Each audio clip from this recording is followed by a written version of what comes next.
As we continue to break down action from the NCAA tournament, one thing that really stuck out to me was the amount of 8-meter feeds. And I think young players watching should really look at how you can be deceptive off of the 8-meter. A lot of the players that we'll see start in what we can call a triple threat position where they're winding up, they're ready to shoot, they can dodge and carry it in, and they're ready to be a feeder. And one of the best players we saw at this all tournament was Erin Coy-Kendall. She does a great job of being deceptive off that release. So we're going to take a couple looks at some different examples here. And one of the best ones I thought we saw was Coy-Kendall against Penn early on in the tournament. Look how she's winding up. Her stick is back and extended. She easily looks like she could shoot that 8-meter step down. She's also able to look out and kick it adjacent. But right on that whistle, her deception is what gets her teammate open, and Amanti does a great job cutting here. So let's take another look at the replay.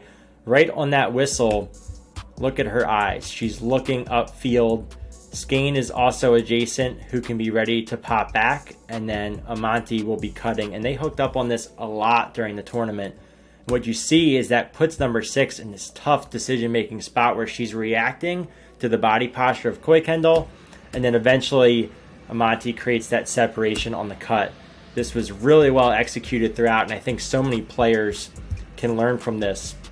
We saw this on the game-ending play where they created a fantastic look just to be denied by an incredible Dolce save. But again, the deception is something that we can really learn a lot from. Notice how, again, her hands are in that wind-up loaded position, and then a really nice job creating a really good look off of the 8. I think this is really tough to cover, and something that a lot of teams can just look to add in, and young players can look to explore their creativity. Let's go back to the beginning where we had Lapinto. Same idea, right? She's shown the ability to stretch and shoot from around 8 meters. She's turned, right? Her body is closed, front shoulder, front foot, pointed to her target, and then she connects with Clark on that cross crease feed right out of that same wind-up position. We also have to realize that goalies have to stay engaged and respect you as a shooter. So in terms of scoring percentages, as goalies get better at covering the step down, making them move by passing it and them having to get reset, that's a way to also increase shooting percentages, because over time in settled offense, typically assisted goals have higher shooting percentages than unassisted.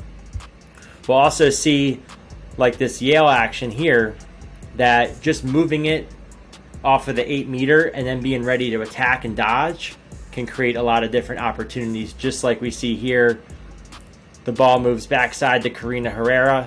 So again, nice adjacent feed. Move it once, move it twice, and now Syracuse is scrambling to get into zone defense, and then really nice cut across the crease. Herrera draws the double team. Her eyes are up. She makes an offhanded feed. Beautiful execution from the freshman out of St. Paul's. And then our last example, I think for a while now, Syracuse has been one of the teams that really stands out of executing 8-meter adjacent passes.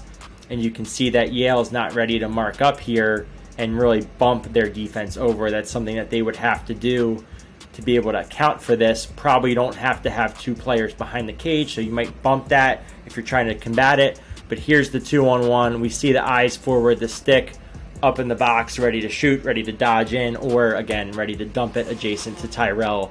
So these are some great examples, something that I think a lot of players can be working on going into the summer, but especially going back to Coy-Kendall, the look-off is something that I really don't see as much in the women's game, and I think players can really use this example to take a level up on their deception and make them really hard to scout on the 8-meter. So well done here, and thanks for watching.